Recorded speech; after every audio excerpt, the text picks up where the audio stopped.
Біз Сұрыптауда орналасқан Эко Индастри шинаны қайта өңдейтін заводына келдік. Заводтың жұмыс барысымен бірге танысып көрейік.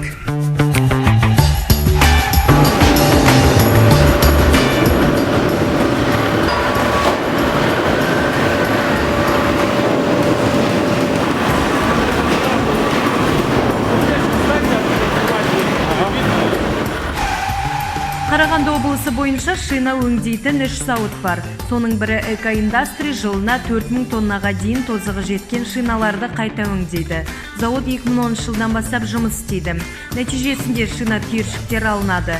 Дайын шикізаттан жол төсемдер мен басқа да тұрмысқа қажетті өнім шығарылады.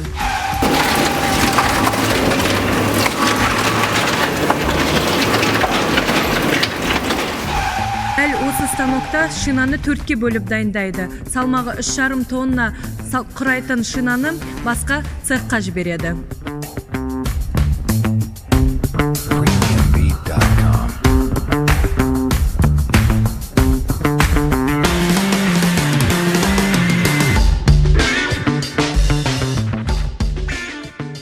Біз бөлшектеу цехына келдік. 4-ке бөлінген шинаны осы бөлшектеу цехына келеді.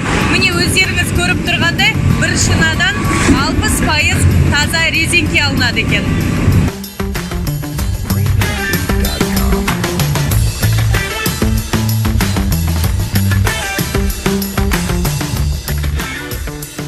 Бөлшектенген шинаны осындай арнайы шредер аппаратына жіберіледі. Яғни осындай аппараттан мынандай кішкентай бөлшекке бөлінген шинаның бөлшектері шығады.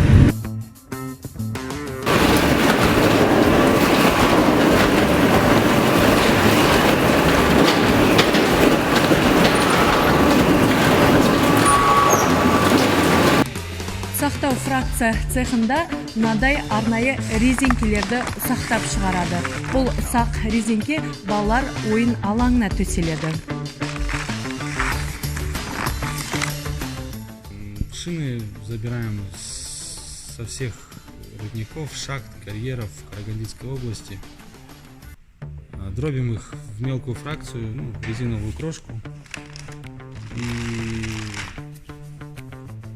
изготавливаем из этой резиновой крошки резиновые покрытия, стелим детские площадки, и тому подобное, брусчатку. Также реализуем эту крошку. На протяжении 3 лет перерабатываем в год по 4000 тонн шин.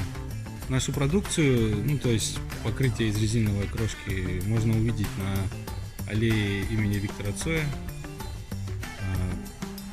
во многих дворах города на детских площадках, в парке на детской площадке.